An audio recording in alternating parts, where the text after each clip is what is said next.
هولا ويلكم بيكم في فيديو جديد من سلسله الفيديوهات اللي بنزلها كل يوم جمعه، ويا رب ادعوا لي ان انا ما بقاش متخاذله واستمر ان انا افضل كونسيستنت وانزل فيديو كل يوم جمعه. موضوع درس اليوم اتكلمنا فيه كتير قبل كده وهنفضل نتكلم فيه وانتوا بعتوا لي عليه. ليه بنقارن نفسنا باللي حوالينا؟ فالموضوع النهارده هو ازاي نبطل نقارن نفسنا باللي حوالينا ونرجع ثقتنا بنفسنا، لان دي من اكتر الحاجات اللي بتدمر ثقتنا بنفسنا. مين فينا ما بيفتحش تليفون يتفرج على فيديوهات يبص يلاقي كل الناس سعداء ومسافرين وناجحين وجمال وموهوبين، كل حاجه ما بيجيش في دماغنا غير سؤال واحد: هو انا الوحيده اللي كده؟ يعني انا الوحيده اللي مش عامله كده؟ وليه انا مش كده؟ يبان في المجمل سؤال عام، سؤال عادي بريء ما فيهوش اي نوايا سيئه، ولكن في الحقيقه ان السؤال ده عامل زي السم اللي بيتسرسب جوه جسمنا وجوه عقلنا ويسمم كل حاجه. فاي حاجه حلوه احنا شايفينها في حياتنا فجاه بتتحول ان احنا ناقمين عليها ومش شايفين اي حاجه ايجابيه، كل الحاجات اللي احنا شايفينها سلبيه. والسبب في ده مش ان احنا قيمتنا اقل او ان احنا اوحش من الناس دي او اي حاجه من الحاجات دي، السبب في ده ان احنا بنقارن حياتنا كلها بلقطه مختاره بعنايه من الاشخاص التانية. بمعنى ما ينفعش اطلع كده واقول لكم يا جماعه انا عيانه قوي، شفتوا شكلي مرهق ازاي؟ فخلينا نبقى واقعيين، انا بختار احسن شكل ليا علشان اطلع سوا. كذلك الناس اللي احنا بنشوفها سواء على السوشيال ميديا او في الحقيقه، يعني على السوشيال ميديا هو اكيد الشخص طالع مصور اللقطه دي بعنايه وعامل لها اديتنج مليون سنه عشان تظهر لكم بالشكل ده، ومتصور لكم وهو مسافر ومتصور لكم وهو مبسوط، ما بيتصورش وهو متخانق مع مراته ولا متخانق مع اصحابه. ما هو طبيعي ان هو عايز يبين لقطه معينه، فاحنا بنقارن حياتنا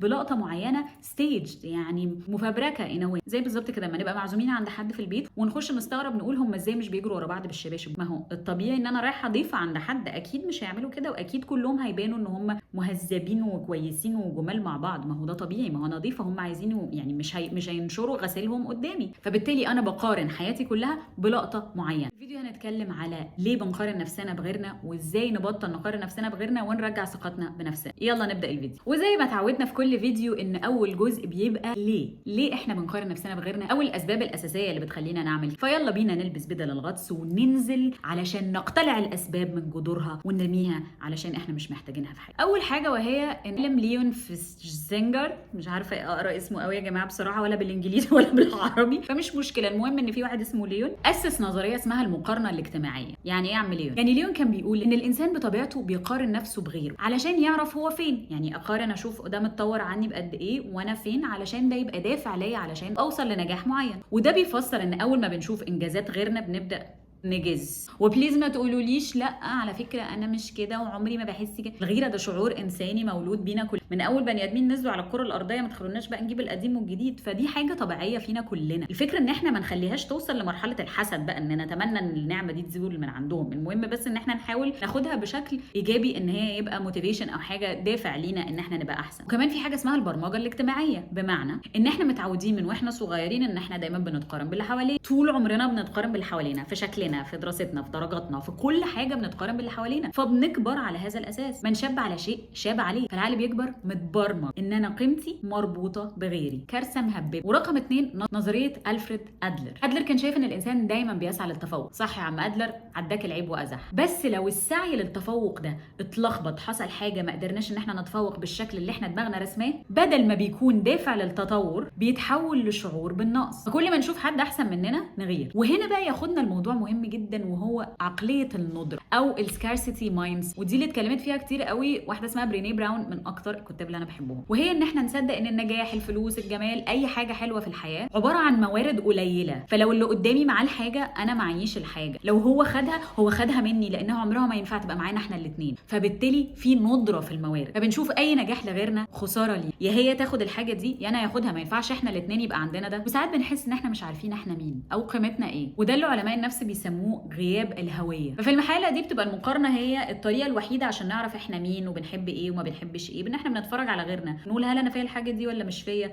طب ما حلوه الحاجه دي فيهم، ما انا ابقى عامله زيهم في الحاجه دي. فجاه يتحول الموضوع مش بس لمقارنه، ده مقارنه، ونبدا ان احنا نقلد، ان احنا ما عندناش هويه معينه، ما عندناش ايدنتيتي معينه بنحاول ان احنا نحافظ عليه. وطبعا مش هننسى نجم الحفله وكل حفله، الناقد الداخلي اللي بينكد علينا حياتنا وبينغص علينا عيشتنا. مين يقدر ينساه؟ ومدينا مدينا فرصه اصلا ننساه. واتكلمنا كتير في موضوع النقد الداخلي، وده محتاج له حلقات وسلسله حلقات وجولات وصولات عشان نعرف اصلا نتكلم عليه ونحاول نحله. ولكن هي الفكره ان هو بيبدا من التربيه الصارمه، من ان احنا كانوا الناس اللي حوالينا بيقولوا لنا كلام سخيف، فنبدا فجاه الكلام ده يبقى هو ده الصوت السائد في عقلنا. فدايما بما ان احنا كنا بنتقارن واحنا صغيرين، واكيد مش بنتقارن اللي هو بصي انت حلوه ازاي وهم وحشين ازاي، عمرها ما كانت بتتقال لنا. يعني دايما بيتقال بصي هم حلوين ازاي وانت وحشه ازاي، بصي هم شاطرين ازاي وانت مش شاطره ازاي، او ليه انت مش شاطره زيه. فايا كان بقى السيناريو اللي كان بيتقال لنا واحنا صغيرين، تاكدوا ان هو مكمل معانا واحنا كبار. خبر بائس حزين. الناقد الداخلي ده كل ما بيشوف انجاز لحد قدامه بيقول ايه بقى؟ بصي هم جامدين ازاي وانت ضايعه ازاي، بصي كلهم عارفين اللي هم عايزين يحققوه في الحياه وعندهم خطه وعندهم شيء وانت الوحيده اللي ما عندكيش. مين قال كده؟ بصوا يا جماعه، عشان نبقى واضحين، كلنا كبني ادمين بنعاني من الحاجات دي، ولكن بشكل متفاوت. مش لازم كلنا نبقى بنعاني منها بنفس الكم بالظبط. في ناس ممكن ما تبقاش بتفكر كده طول الوقت، بس تاكدوا ان ما فيش حد على وجه الارض ما بيفكرش بالطريقه دي، ما بيغيرش من حد، ما بيتساءلش حتى هم ليه عاملين كده وانا ليه عامل كده، ليه انا ما بقاش زيهم. كلنا فاسدون ولا استثني احد، فكلنا عندنا الحاجات دي ولكن بنسب مختلفه. زي ما بيقول الشاعر ماشي بنور الله بدعي واقول يا رب. فبس عشان ما نبقاش حاسين ان احنا اللي ضايعين وناس تانية accomplished وناس تانية ما بتعانيش من الموضوع ده خالص، لا كلنا بنعاني من المواضيع دي. نعمل ايه يا ست الفلحوص؟ هاف نو فير، يومنا از هير.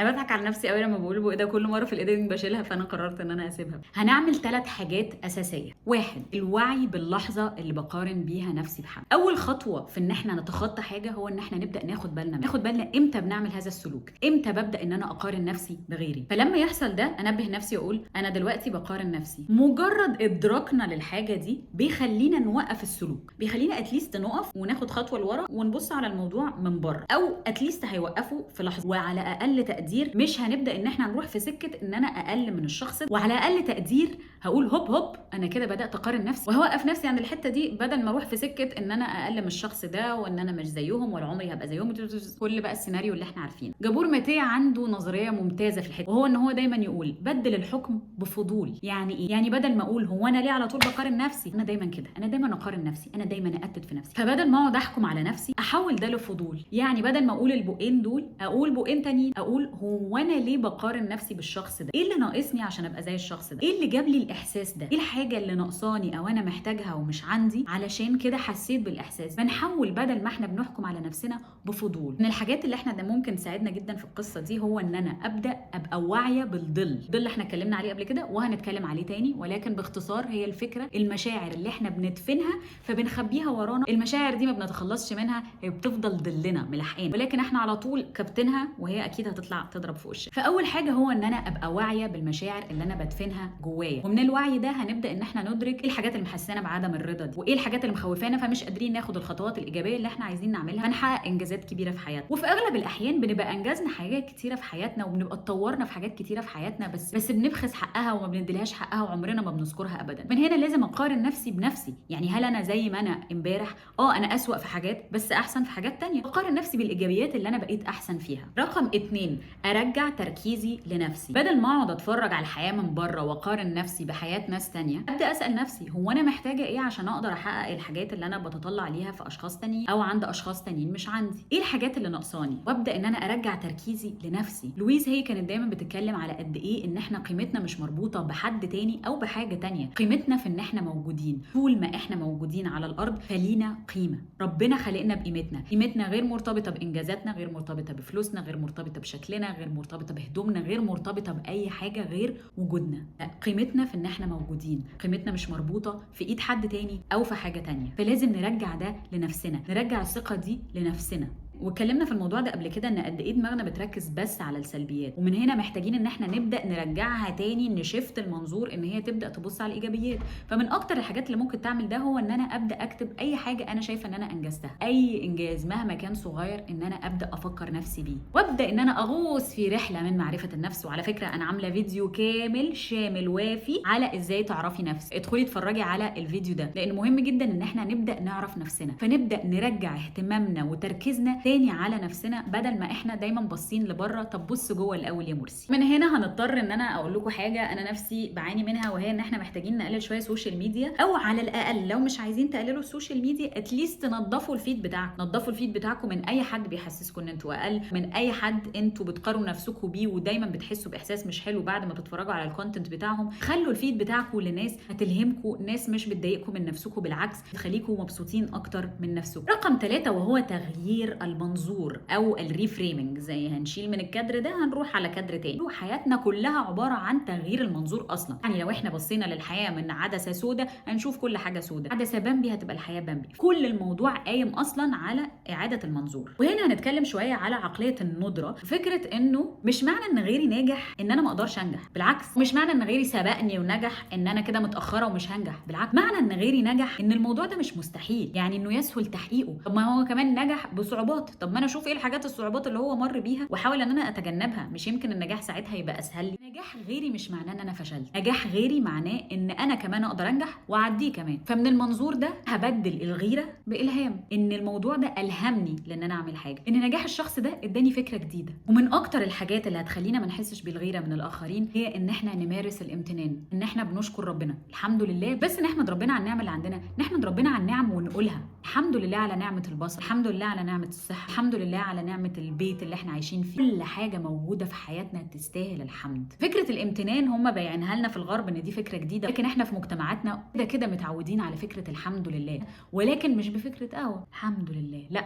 بفكره الحمد لله. الامتنان من اكتر الحاجات اللي دايما هتخلينا راضيين عن حياتنا، وكل ما هنبقى راضيين عن حياتنا كل ما هنبطل ان احنا نقارن حياتنا بحياه الاخرين. ولكن مش معنى كل الحلول اللي انا قلتها لكم دي ان انتوا مش هتقفشوا نفسكم بتقارنوا نفسكم بغيركم. دي حاجه كل ما هتحاول تقتلها كل ما هتحاول ترجع تاني. اكس هاز نو اند. بعمل ايه بقى لو لقيت نفسي بدات اقارن نفسي بغيري؟ هقول لك. رقم 1 هنخلينا واعيين، مجرد ما نقفش الفكره دي معديه هنروح مصطادينها وجايبينها. رقم 2 اول ما هتطلع الفكره دي هعمل ايه؟ هطلع كارت ستوب هنا يا ابني، وقف لي الفكره دي حالا، مش هنتسحل معاها، هتربطنا من رجلنا وتسحلنا وراها، زمن اللي خلاص خلص. رقم 3 زي ما قلنا هنحول الغيره لالهام، نحول الطاقه دي لخطوه عمليه. لما هيجي لنا الاحساس ده هيبقى عندنا سنه حماس تجاه الموضوع، فنبدا ان احنا ناخد خطوات عمليه. بس خطوات ايه؟ خطوات بسيطه عشان نقدر نحققها. وكل ما هنحقق خطوه بسيطه هتبدا ترجع لنا ثقتنا بنفسنا حبه حبه. خطوه بسيطه النهارده تقربني من هدفي بكره. مش لازم نعمل خطوات كبيره ولا نعدي المنش عشان نوصل لاهدافنا، لان احنا هنقع في النص على وشنا. شوف انا قلت ايه؟ قلت يسهل تحقيقها عشان ما نحبطش، مش عايزين نحبط. الحقيقه ان المقارنه عمرها ما هتختفي من عندنا 100%، وده خبر مش لطيف، لكن عندي اخبار مش وحشه. هي عمرها ما هتختفي 100% لان هي جزء من طبيعتنا كبشر. دايما هيكون في حد اجمل، اذكى، دمه اخف، ألذ، اطيب، اي حاجه دايما في الاحسن. لكن السر بقى مش في ان احنا نبقى مثاليين، ولا نبقى ان احنا الاحسن في كل حاجه. احنا مش داخلين الاولمبياد، ولا ان احنا نبقى اشطر واحد في كل حاجه. احنا اجان مش في منافسه. مش مطلوب منك ان انت تبقي نسخه من حد، بس مطلوب منك حاجه تانية. مطلوب منك ان انت تبقي احسن نسخه حقيقيه من نفسك. دي قوتك من قصتك انت، لانك لما هترجعي لنفسك هتكتشفي ان انت كنتي طول الوقت كفايه وزياده. رب يكون الفيديو عجبكم، ولو عجبكم الفيديو اعملوا لايك، سبسكرايب، كومنت، شير. يعني بشوفكم الاسبوع الجاي. الاسبوع الجاي ازاي تقولي لا، فاوعوا يفوتكم الفيديو ده.